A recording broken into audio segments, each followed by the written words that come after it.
السلام علیکم ورحمۃ اللہ وبرکاتہ۔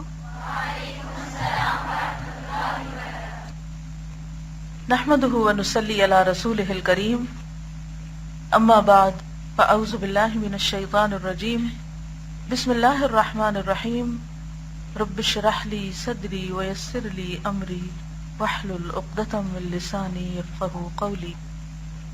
فصل 36 پیج 186، گناہوں سے اجتناب اور آخرت کی نعمتیں۔ معاصی کی ایک سزا یعنی گناہوں کی ایک سزا یہ بھی ہے کہ قلب کی صحت اور تندرستی بگڑ جاتی ہے، دل بیمار ہو جاتا ہے اور دل ہی پر زندگی کا انحصار ہوتا ہے، اطمینان یا انتشار کا، سکون یا بے سکونی کا، ایمان اور نفاق کا، اور وہ بیمار ہو جاتا ہے۔ منافقین کے لیے بھی یہی کہا گیا نا کہ فی قلوبہم مرض، اس کی بیماری رفتہ رفتہ لا علاج اور لا دوا ہو جاتی ہے، اور بالآخر کوئی دوا اور کوئی خوراک اسے نفع نہیں دیتی، یعنی کوئی بھی چیز اس کی اصلاح نہیں کرتی۔ بیماریاں جس طرح جسم پر اثر انداز ہوتی ہیں، گناہ قلوب پر اثر انداز ہوتے ہیں۔ بیماری کس پر اثر انداز ہوتی؟ جسم پر، جسم کو متاثر کرتی ہے، مثلا فلو، سر درد، بخار، اس سے جسم متاثر ہوتا ہے۔ اسی طرح گناہ بیماری کی طرح کس پر اثر انداز ہوتے ہیں؟ دل پر، یعنی کوئی بھی گناہ دل کو متاثر کرتا ہے، جیسے بخار جسم کو متاثر کرتا ہے۔ گناہ قلوب پر اثر انداز ہوتے ہیں، بلکہ قلوب کے حق میں گناہ ایسی خطرناک بیماری ہے جس کی کوئی دوا ہی نہیں۔ اس کی دوا اور اس کا علاج صرف ایک ہی ہے کہ انسان گناہ کرنا چھوڑ دے۔ اگر کوشش کے باوجود بھی نہ چھوٹے تو کیا کریں؟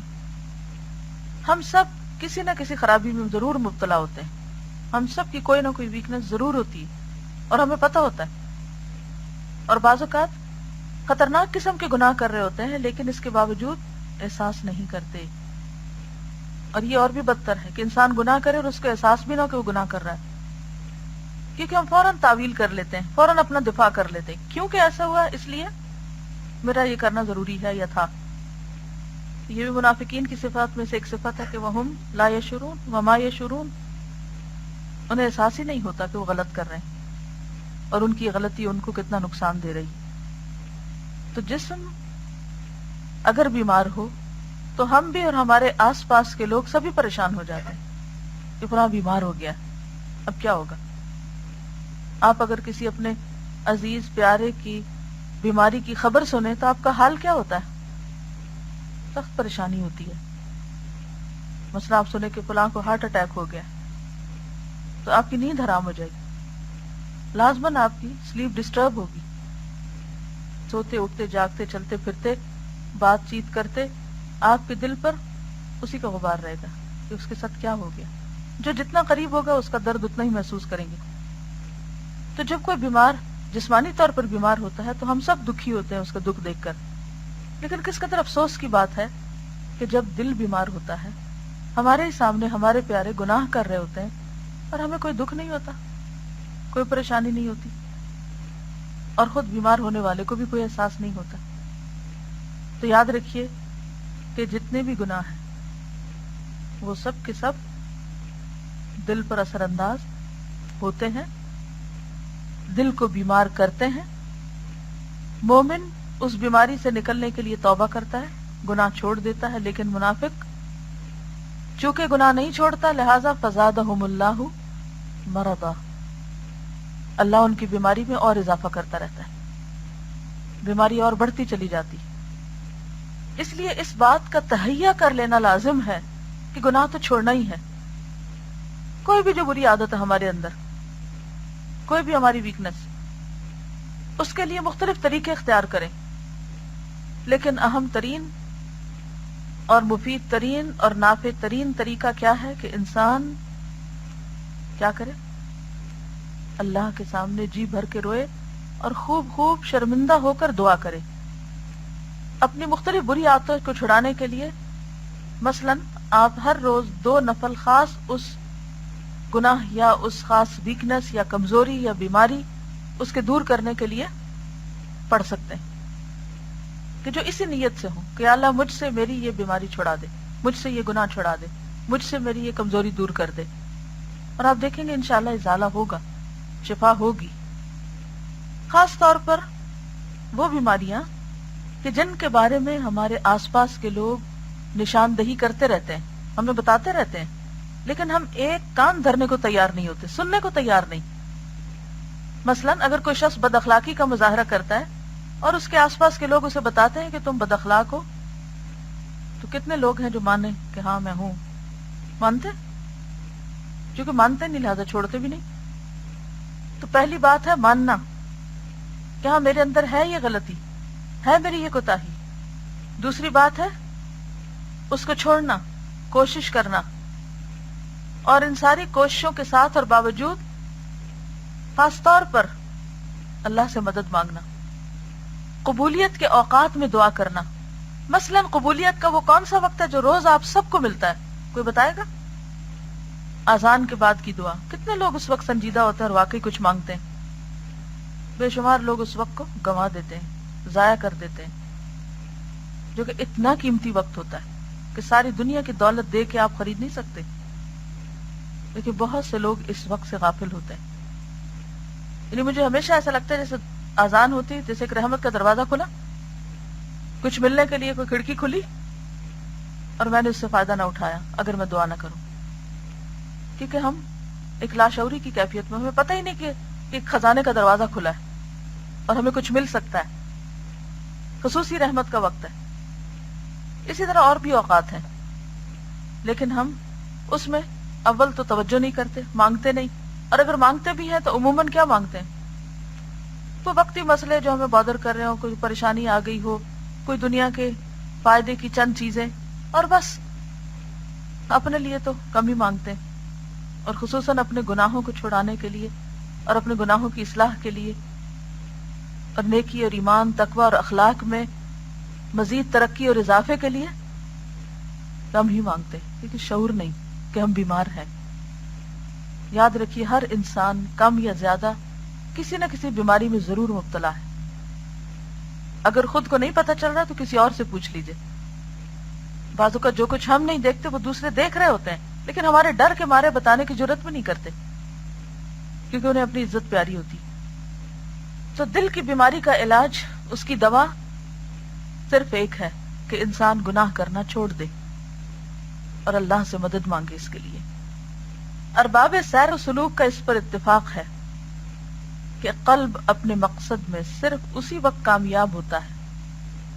سیر کہتے ہیں چلنے کو، اور سلوک بھی سلک یسلک، فسلکی سبل ربک ذللا، چلنے کے لیے لاتا ہے۔ یعنی جو لوگ اللہ کے راستے پہ چلتے ہیں اور چلنے کی کوشش میں لگے رہتے ہیں اور جن کے اس معاملے میں خصوصی تجربات ہوتے ہیں، ان کا اتفاق ہے اس بات پر کہ قلب یعنی دل اپنے مقصد میں صرف اسی وقت کامیاب ہوتا ہے جب وہ اپنے مولا کو پا جائے، اپنے رب کو پا جائے اور اسے تقرب حاصل ہو جائے۔ اس سے کم پہ دل کسی چیز پہ راضی نہیں ہوتا اور کوئی چیز اس کو صحت مند نہیں کر سکتی۔ یہ تقرب اسی وقت حاصل ہوتا ہے جب قلب صحیح و سالم ہو۔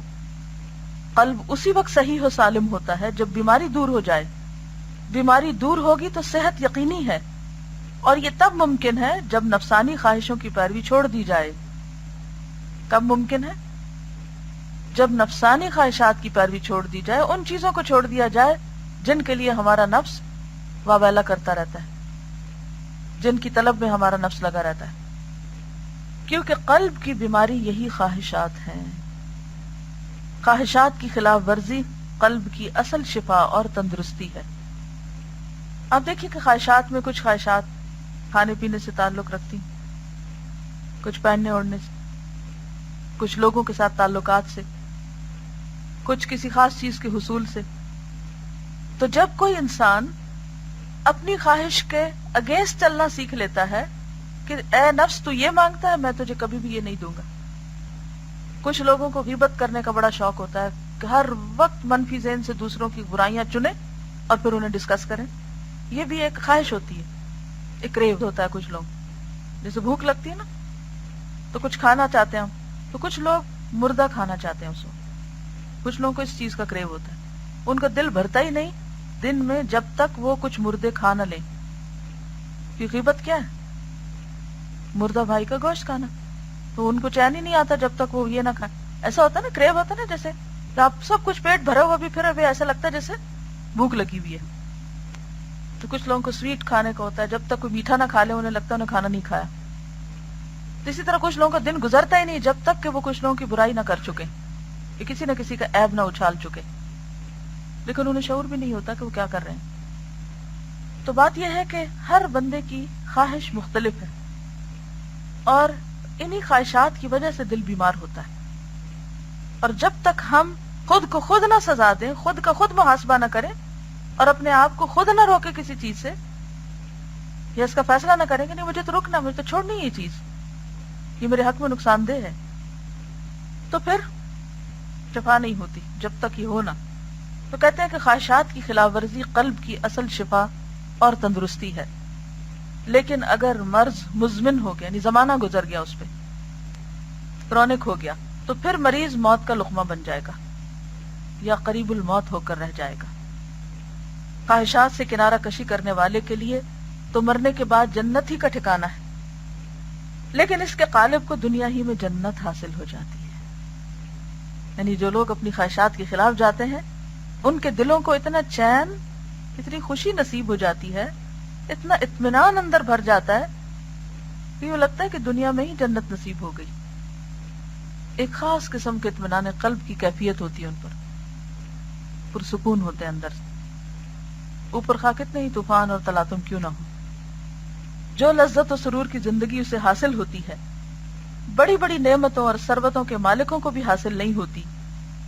اس کی اور دنیا داروں کی لذتوں اور مسرتوں میں اتنا ہی فرق ہوتا ہے جتنا دنیا اور آخرت کی لذتوں اور مسرتوں میں ہے. انہیں یوں لگتا ہے جیسے دنیا میں ہی جنت مل گئی. اس حقیقت کی تصدیق ہر وہ شخص کر سکتا ہے جس نے ان لذتوں کا تجربہ کیا ہو. قرآن حکیم میں ہے ان الابرار لفی نعیم وان الفجار لفی جحیم، اور بے شک بد کردار لوگ دوزخ میں ہوں گے.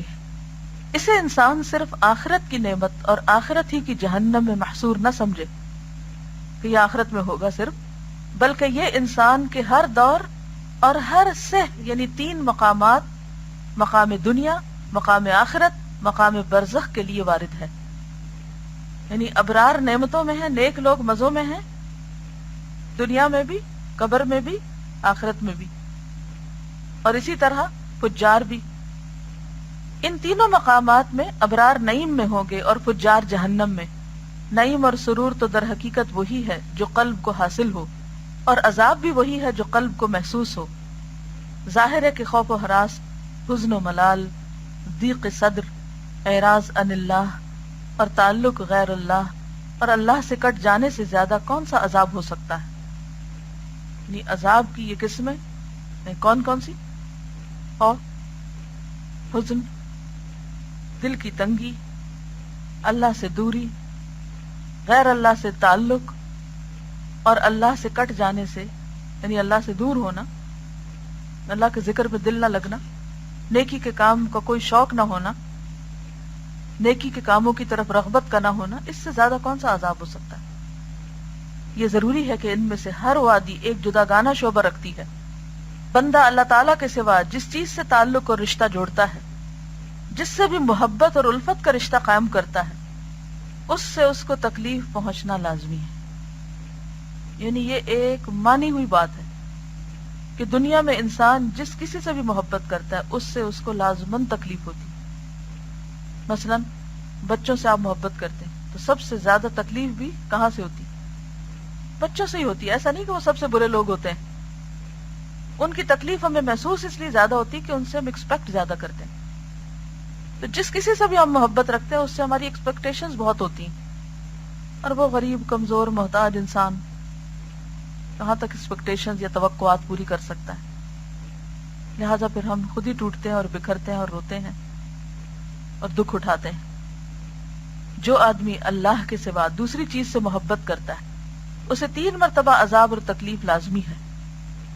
سب سے پہلے تحصیل کی تکلیف. تحصیل یعنی حصول، حاصل کرنا، کہ انسان اس تگ و دو میں لگا رہتا ہے یا اس کے انتظار میں رہتا ہے کہ وہ چیز حاصل ہو جائے، وہ چیز اس کو مل جائے، چاہے مال ہو، چاہے کوئی عہدہ ہو، چاہے کوئی دنیاوی لذت کی چیز ہو یا کوئی بھی شوق ہو. تحصیل کے بعد اس کے سلب اور فوت ہونے کے خوف کی تکلیف. مثلاً آپ کو کسی چیز کا بہت شوق تھا، مثال کے طور پر سونے کی ایک خاص رنگ آپ کو بڑی پسند آ گئی کہیں. اب آپ دن رات اس تڑپ میں ہے کہ مجھے ایسی رنگ لینی ہے اور مل جائے. اب آپ کمیٹیاں ڈالنا شروع کرتے ہیں، بڑے پاپڑ بیل کے آپ خریدتے ہیں اس کو اور پہن کے خوش ہوتے ہیں. لیکن خوشی کے ساتھ ہی ایک غم چلا آتا ہے، کیا؟ گم نہ ہو جائے. اور کئی دفعہ وہی چیز زیادہ گم ہوتی ہے جو ہمیں زیادہ پسند ہوتی.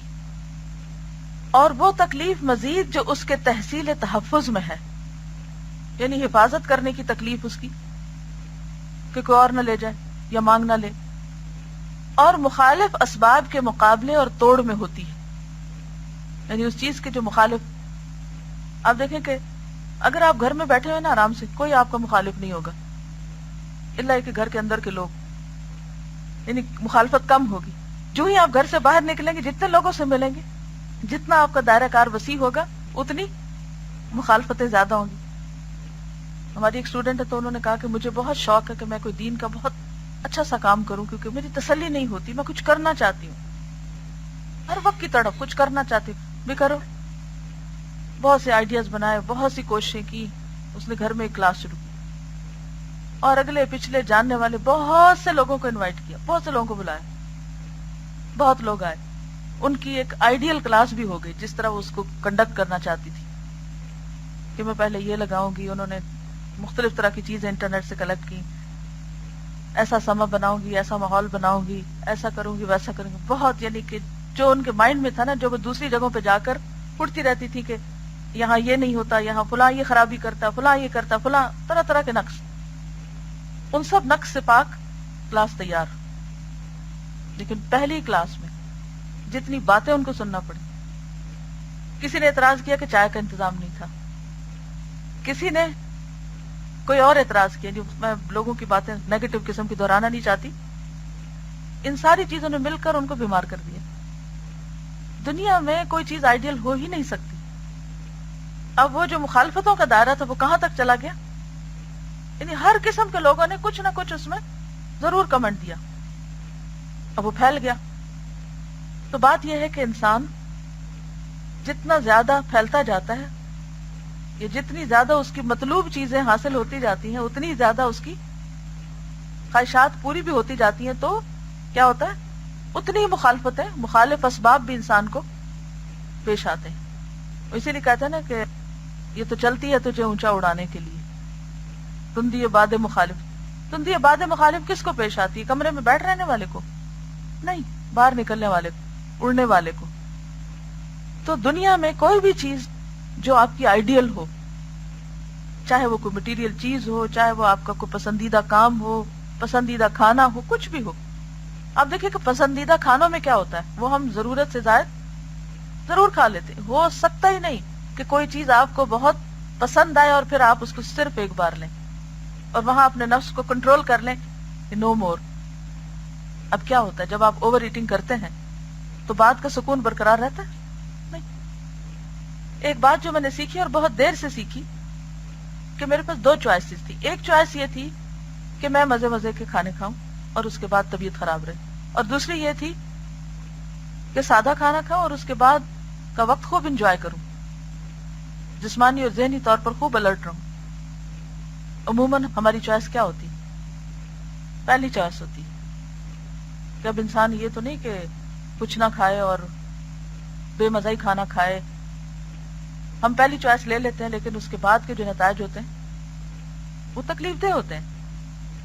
اور جب دوسری چوائس لیتے ہیں تو تھوڑی دیر تکلیف ہوتی ہے، کھاتے وقت مزہ نہیں آتا، لیکن اس کے بعد کا سارا وقت بہت پرسکون. یہی حال دنیا اور آخرت کا ہے. ہم دنیا میں مزے کر لینا چاہتے ہیں، ہر پسندیدہ چیز کو حاصل کر لینا چاہتے ہیں کسی بھی قیمت پر، اور پھر آخرت کی جنت ہی خواہ داؤ پہ کیوں نہ لگانی پڑے.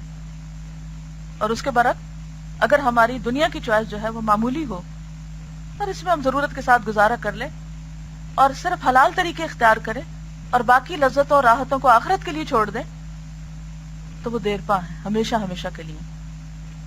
اب دیکھیے کہ دو جنتیں ہیں نا، ایک دنیا کی اور ایک آخرت کی. دنیا کی جنت کو پانے کے لیے لوگ دن رات ایک کیے ہوئے انتھک محنت کرتے ہیں، لیکن آخرت کی جنت اس کے چاہنے والے سوئے رہتے ہیں. اس کے چاہنے والے اس طرح پریشان نہیں ہوتے، نہ اس طرح محنت کرتے. امیجن کریں نا کہ کچھ لوگوں کی آئیڈیل دنیا کی جنت ہوتی، اس کے لیے ہر ذریعہ اور طریقہ اختیار کرتے ہیں، لیکن جب آخرت کی بات آتی ہے تو ہم محنت چھوڑ دیتے ہیں، صرف تمناؤں، امیدوں، وشفل تھنکنگ سے ہی کام لیتے ہیں. فرق تو پھر ہوگا نا. صحابہ کرام اور ہم میں فرق کیا ہے؟ وہ آخرت کے لیے جیتے تھے، ہم دنیا کے لیے جیتے ہیں. ان کی کوششیں کسی اور ڈائریکشن پہ تھی، ہماری کسی اور ڈائریکشن پہ. ہم یہی سب کچھ لے لینا چاہتے ہیں. تو بہرحال یہ کہتے ہیں کہ جو آدمی اللہ کے سوا دوسری چیز سے محبت کرتا ہے اسے 3 مرتبہ عذاب اور تکلیف لازمی ہے. سب سے پہلے تحصیل کی تکلیف، تحصیل کے بعد اس کے سلب اور فوت ہونے کے خوف کی تکلیف، اور تکلیف مزید جو اس کے تحصیل تحفظ میں ہے اور مخالف اسباب کے مقابلے اور توڑ میں ہوتی ہے، اور طرح طرح کی مشقتوں کا بار اٹھانا پڑتا ہے. تیسری مرتبہ وہ عذاب ہے جب اللہ تعالیٰ اس چیز کو اس سے سلب کر لیتا ہے، یعنی موت کے وقت وہ چیز اس سے جدا ہو جاتی ہے. یہ 3 قسم کا عذاب تو اسے دنیا ہی میں ملتا ہے. عالم برزخ میں بھی 3 ہی قسم کا عذاب اور تکلیف ہوتی ہے. عالم فراق، جدائی کا رنج و غم کہ اب دوبارہ اسے وہ چیز نہیں مل سکتی. موت ہر لذت کو چھین لیتی. موت ہاضم اللذات، ہاضم اللذات، ہر لذت کی توڑنے والی. اس وقت جو کچھ آپ کے گھر پہ پڑا ہوا ہے، چاہے اس کی ویلیو ملینز ہی کیوں نہ ہو، اگر اس وقت آپ چاہیں کہ اس میں سے کوئی چیز اٹھا لیں، اٹھا سکتے ہیں؟ نہیں، کیونکہ آپ کنفائنڈ ہیں اس وقت یہاں اس کلاس میں. پیچھے آپ ہاتھ نہیں بڑھا سکتے، لیکن پھر بھی چوائس ہے کہ جا سکتے ہیں، جا کے کسی وقت اٹھا سکتے ہیں، لے سکتے ہیں اپنی پسندیدہ چیز. لیکن قبر میں ایسا نہیں ہو سکے گا. زمین کے اندر جانے کے بعد زمین کے اوپر کی، گھر کی، آپ کے بینک کی، آپ کی جائیدادوں کی، آپ کی پسندیدہ ترین چیزوں کی، میموریز کی، کوئی چیز آپ واپس نہیں لے سکتے. یہ فراق لازم ہے، یہ جدائی لازم ہے، اور یہ تکلیف دہ ہے. پھر فوت نعم عظیم. فوت میں نے فوت ہونا، نعیم نعمت، عظیم بڑی، یعنی مسرت عظیمہ کے فوت کا الم و رنج، یعنی خوشیوں کا فوت ہو جانا. اور تکلیف کے دنیا میں وہ ایسے کام کرتا رہا جو اس نعیم عظیم کے سراسر خلاف تھے. یعنی اسے دکھ یہ ہوگا کہ دنیا میں اس نے وہ کام کیوں نہ کیے کہ جس کی وجہ سے قبر راحتوں یا نعیم کی جگہ ہوتی، اور جس نعمت اور سرور کے لیے اس نے خلاف ورزی کی تھی اب وہ بھی فوت ہو گئی. دوسرا علم حجاب. علم کیا کہتے ہیں؟ دکھ، درد کو. حجاب پردہ. اور علم حسرت کہ اس کے اور اللہ تعالی کے درمیان ایک زبردست حجاب حائل ہو جاتا ہے. یہ بہت بڑے دکھ اور تکلیف کی بات ہے کہ ایسے لوگ اللہ کا دیدار نہ کر سکیں گے جو اللہ کو ناراض کرنے والے. اللہ تعالیٰ ان کو دیکھنا بھی نہ چاہے گا اور وہ اللہ کو دیکھ نہ سکیں گے. ذرا تصور میں لائیے یہ بات. اور ایسا حجاب جس کے تصور سے بھی دل کے ٹکڑے ہو جاتے ہیں، یعنی انسان کے لیے قابل برداشت ہی نہیں، لیکن ظاہر ہے اس انسان کے لیے جس کے دل میں کچھ نہ کچھ اللہ کی محبت ہو. یہ غم اور ہم، حسرت و حزن، رنج و علم ان لوگوں کے اندر وہ کام کرتے ہیں جو جسم انسانی کے اندر جراثیم اور کیڑے کیا کرتے ہیں. جسم کے جراثیم کے کام کا خاتمہ بھی ہو جاتا ہے، لیکن ان ہموم و غموم کا کام تو ہمیشہ کے لیے جاری رہتا ہے تاکہ قیامت کے دن اللہ تعالیٰ انہیں دوبارہ زندہ کرے گا. تیسرا عالم عذاب قیامت کے دن کا عذاب ہے. پہلا کیا ہے؟ عالم فراق، دوسرا حجاب، تیسرا عذاب. جب لوگ دوبارہ زندہ کیے جائیں گے اس دن کا عذاب اللہ کی پناہ بڑا ہی سخت، بڑا ہی خطرناک اور بڑا ہی دردناک ہوگا. بھلا کہاں یہ عذاب اور کہاں وہ نعمتیں اور مسرتیں، پروردگار عالم سے انس اور اس سے محبت، اس کے دیدار کا اشتیاق، اس کے ذکر کی حلاوتیں اور لذتیں، اور ان تمام برکتوں کو سامنے رکھ کر قلوب کی مسرتیں، اور یہ خوشیاں اور مسرتیں کیسی اور کس قسم کی ہوتی ہیں، اس کا اندازہ اس سے ہو سکتا ہے کہ حالت نزع میں بعض مخصوص بندوں کی زبان سے مارے خوشی کے یہ نکل جاتا ہے وَطَرَبَا، رب کی ملاقات کس قدر مسرت آ گئی۔ بعض مرنے والے کے چہروں پر اسمائل ہوتی، خوش ہو جاتے ہیں اس وقت اس ملنے والی نعمت و راحت سے جو ان کے سامنے آتی، اور بعض اللہ والوں کی زبان سے نزع کے وقت یہ کلمات نکل گئے کہ جو حالت اور کیفیت اس وقت ہے اگر اہل جنت کو میسر آ جائے تو ان کی عیش اور زندگی خوشگوار تر ہو جائے۔ بعض کی زبان سے یہ نکل گیا یہ مساکین اہل دنیا، دنیا چھوڑ کر چلتے بنے، لیکن افسوس انہوں نے زندگی کی لذتیں نہیں چکھی، افسوس میں ان لذتوں سے محروم گئے جو ان کی لذتوں سے کہیں زیادہ قیمتی اور بہتر تھی۔ اللہ کے بعض بندے اس حالت میں یہ کہتے نظر آئے کہ ہمیں جو چیز میسر ہے اگر بادشاہوں اور بادشاہ زادوں کو معلوم ہو جائے تو ہماری گردنیں اڑا دیں، تیر و تلوار لے کر ہم سے لڑنے آ جائیں وہ نعمتیں چھیننے کے لیے جو ہمارے دلوں کے اندر ہے، سکون جیسی دولت۔ بعض یہ کہہ اٹھے دنیا میں بھی ایک جنت ہے، اور جو شخص اس جنت میں داخل نہیں ہوا وہ آخرت کی جنت میں کبھی داخل نہیں ہوگا۔ وہ کہاں ہے دنیا کی جنت؟ وہ کہاں ایگزسٹ کرتی ہے؟ دل کے اندر۔ ایسا دل جو رنج و غم کے باوجود ایک خاص سکون اور خوشی میں ہوتا ہے، اطمینان میں ہوتا ہے، بڑی سے بڑی بات پر اندر سے مطمئن ہوتا ہے، کسی چیز کے کھونے پر، کسی چیز کے جانے پر، کسی نقصان پر وہ مضطرب نہیں ہوتا، وہ ٹھہرا رہتا ہے۔ اپنے دلوں کو ٹٹولیے، کیا یہ جنت پائی ہے؟ اگر نہیں تو کیوں نہیں؟ کیونکہ دنیا کی محبت میں گرفتار ہے، اصل کو چھوڑ کر نقل سے محبت کر رہے ہیں، اعلیٰ کو چھوڑ کر ادنا کی طرف بھاگ رہے ہیں، بہترین کو چھوڑ کر کم پہ راضی ہو گئے۔ آج گھر جا کر اپنے لیے لکھیے کون سی چیزیں مجھے تکلیف دیتی ہیں، کیا کیا ہرٹ کرتا ہے، کیا کیا دکھ دیتا ہے، کس بات پہ پریشان ہوتی، کون سی چیز مجھے رلاتی، اور اس کے آگے بڑے بڑے کراس لکھیے، بڑے بڑے کراس ڈالیے کہ یہ چیزیں اس لائق نہیں کہ میں ان پر اپنے قیمتی آنسو بہاؤں، یا یہ چیزیں اس قابل نہیں کہ میں ان پر دکھی رہوں۔ مجھے اپنے آپ کو ان سب بندنوں سے اور غلامیوں سے آزاد کرنا ہے اور بہتر کی طرف جانا ہے، بہتر کی کوشش کرنی۔ اے وہ انسان کہ جس نے ایک قیمتی چیز کو کھوٹے سکوں کے عوض فروخت کر ڈالا، افسوس تو نے بڑے سے بڑا خسارہ اٹھایا، اور اس سے زیادہ افسوس یہ کہ تو اس خسارے کو سمجھ بھی نہ سکا۔ افسوس اگر تو اس متاع گراں بہا کی قیمت نہیں جانتا تھا تو نے ان لوگوں سے کیوں نہ پوچھ لیا جو اسے خوب جانتے پہچانتے اور سمجھتے تھے۔ یا للعجب، تیرے پاس جو متاع اور سامان تھا اس کا خریدار خود اللہ تعالیٰ تھا۔ ان اللہ اشتری من المؤمنین انفسهم واموالهم بان لهم الجنہ۔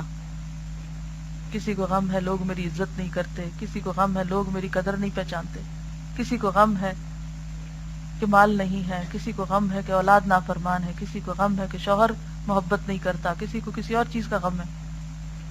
کیا واقعی ہمارا دل اتنی معمولی چیز ہے کہ اس میں یہ سب کچھ بھر کے رکھے؟ نکالیں ان سب چیزوں کو باہر اور ڈالیں اس میں اللہ کی محبت۔ دنیا کی چیزوں میں سے، دنیا کے انسانوں میں سے کوئی انسان، کوئی چیز اس قابل نہیں ہے کہ اس کا غم لے کے پالے ہم اپنے دل میں۔ نہ اولاد ہمیں اللہ کے عذاب سے بچا سکتی ہے، اور نہ شوہر کہیں کام آ سکتا ہے، اور نہ کوئی اور رشتہ۔ ہم انسانوں کے غم میں کیوں روئیں؟ دنیا کی حقیر چیزوں کے غم میں کیوں روئیں؟ ان کے جانے ٹوٹنے اور چھننے پر چند سکوں کی چیز، جب کوئی چیز ٹوٹ جائے نا، یا کوئی پیاری سے پیاری چیز یا کوئی قیمتی سے قیمتی چیز ختم ہو جائے کسی بھی وجہ سے، بعض اوقات کبھی چوری ہو جاتی، کبھی چھن جاتی، کبھی ٹوٹ جاتی، تو ہمیشہ سوچا کرے کیا ان چند سکوں کی خاطر میں اپنا آپ کھپاؤں اور گواؤں؟ اسی وقت چھوڑیں، بلائیں اس کو اور اپنے کام میں لگ جائیں۔ میں ایک سفر نامہ پڑھ رہی تھی کسی کا، تو انہوں نے لکھا ہوا تھا اس میں اپنے مختلف تجربات، اور اس میں ایک تجربہ یہ لکھا ہوا تھا کہ وہ کہیں پر گئے تو وہاں انہوں نے اپنے بارے میں ایک رسالہ دیکھا جس میں ان کے خلاف بہت کچھ لکھا ہوا تھا۔ تو کہتے ہیں کہ دیکھ کر مجھے سخت قسم کا رنج پہنچا اور میں نے سوچا کہ میں خوب ان کی خبر لیتا ہوں اور خوب لکھتا ہوں ان کو جواب. جنہوں نے میرے بارے میں یہ سب لکھا ہے میں ذرا ان کی خبر لیتا ہوں. کہتے کاغذ قلم اٹھایا اور لکھنے لگا تو اللہ نے دل میں خیال ڈالا کہ تم اپنی انرجی اس کام پہ لگاؤ گے. اٹھو اور اپنی فلاں کتاب مکمل کرو جو کافی عرصے سے اس انتظار میں ہے کہ وہ لوگوں تک پہنچے. کہتے وہ جتنی انرجی اس غم غصے کی وجہ سے میرے اندر آئی تھی میں نے یہ کاغذ رکھے اور وہ کاغذ نکالے اور میں نے اس کو لکھنا شروع کر دیا اور اس کام کو مکمل کیا. یہ ہوتا ہے نیگیٹو کو پازیٹو میں بدلنا. جب لوگ پریشان کریں، جب لوگ سارے اکٹھے ہو کر آپ کے خلاف ہو جائیں تو آپ کیا کریں؟ تعمیری کام شروع کر دیں. اور لمحے بھر کے لیے بھی ٹھیک ہے، انسان ہے، تھوڑی دیر کے لیے آتا ہے دل میں، لیکن اس کیفیت کو اپنے اوپر طاری نہ ہونے دیں کہ اپنے آپ کو بیکار کر لیں، اپنی صلاحیتوں کو زنگ نہ لگنے دیں. یا للعجب، تیرے پاس جو متاع اور سامان تھا اس کا خریدار خود اللہ تعالیٰ تھا، جس کی قیمت جنت المأوا کے چمن تھے، جس کے ہاتھ بیع و شراء، خرید و فروخت کا سودا ہو رہا تھا، جو اللہ کی جانب سے قیمت کی ذمہ داری لے رہا تھا. وہ خود سفیر الہی، رسولوں پیغمبروں کے امام حضرت محمد رسول اللہ صلی اللہ علیہ وسلم تھے. افسوس پھر بھی تو نے اپنا مال و اسباب کم اور گھٹیا داموں فروخت کر دیا. کیا ہی خوب کہا گیا، اذا کان ھذا فعل عبد بنفسه فمن ذا له من بعد ذلك یکرم. جب بندہ خود اپنی جان کے ساتھ یہ سلوک کر رہا ہے تو پھر کون ہے جو ایسا کرنے کے بعد اس کی تکریم کرے گا. کس قدر خوبصورت بات ہے. اگر آپ نے اپنی ویلیو خود نہیں پہچانی، اپنی عزت خود نہیں کی اور انسانوں کے غم میں روتے رہے اور چیزوں کے جانے کے غم میں روتے رہے، کوئی اور آپ کی عزت نہیں کرے گا، کوئی آپ کی ویلیو نہیں پہچانے گا. آپ کی ویلیو اور آپ کی قیمت کس چیز میں ہے کہ آپ کو اللہ نے جو کچھ دیا ہے، جو صلاحیتیں دی ہیں، ان کو بہترین اعلیٰ ترین مقاصد میں استعمال کر دیں اور مخالفتوں کے باوجود اس کام کو سلیکٹ کریں جو آپ کی آخرت میں سب سے زیادہ نفع مند ہونے والا ہے. چاہے لوگ اس کی قطعاً پرواہ نہ کریں، قطعاً قدر نہ کریں، لیکن آپ کو پتا ہوتا ہے آپ کے اندر اللہ نے کیا صلاحیت رکھی ہے اور آپ کس کے قابل ہیں. آپ کے یہ سکے کہاں زیادہ پروفٹ لا سکتے ہیں، اور لوگوں کی باتوں کی قطعاً کوئی پرواہ نہ کیجیے. ان سارے طوفانوں کے بیچ میں پرسکون رہ کے کام کرنا سیکھیے، ورنہ آپ کبھی بھی کچھ نہ کر سکیں گے. تو ایسے تمام لوگ جو چھوٹی چھوٹی باتوں پہ غم کھاتے رہتے ہیں، گھلتے رہتے ہیں، گھن لگا لیتے ہیں، اپنے آپ کو آئسولیٹ کر لیتے ہیں، زندگی کی ساری نعمتوں اور رحمتوں اور لذتوں سے محرومی اختیار کر لیتے ہیں، وہ دراصل اپنے آپ کو شدید نقصان پہنچا رہے ہیں. وَمَن يُهِنِ اللَّهُ فَمَا لَهُ مِن مُكْرِمٍ إِنَّ اللَّهَ يَفْعَلُ مَا يَشَاءُ. سورۃ الحج آیت 18. لوگوں کے رویے، حالات کا ناموافق ہونا بھی اللہ کے اذن سے ہوتا ہے. ان اللہ یفعل ما یشاء، اللہ جو چاہتا ہے کرتا ہے. لہذا کچھ بھی جو ہماری زندگی میں ہمیں بادر کر رہا ہے وہ اللہ کے اذن سے ہے، اسے ایکسپٹ کیجئے، لیکن اس پر اپنے آپ کو قربان نہ کیجئے. اپنے آپ کو قربان کیجئے اعلیٰ مقاصد کے لیے. مجھے اللہ نے یہ سب کچھ گنوانے کے لیے نہیں دیا کہ میں چھوٹی چھوٹی حقیر چیزوں کے غم میں روتی رہوں. مجھے اللہ نے یہ سب کچھ دیا ہے کچھ کرنے کے لیے، اور مجھے وہ کرنا ہے. جب آپ انشاءاللہ ارادہ کر لیں گے اور اللہ سے مدد مانگیں گے تو پھر کوئی آپ کو ہرا نہیں سکتا، نہ کوئی حاسد نہ کوئی دشمن. اپنی قدر خود پہچانیں، اپنے آپ کو ویلیو کریں، اور جسے اللہ ذلیل کرے اسے کوئی عزت دینے والا نہیں.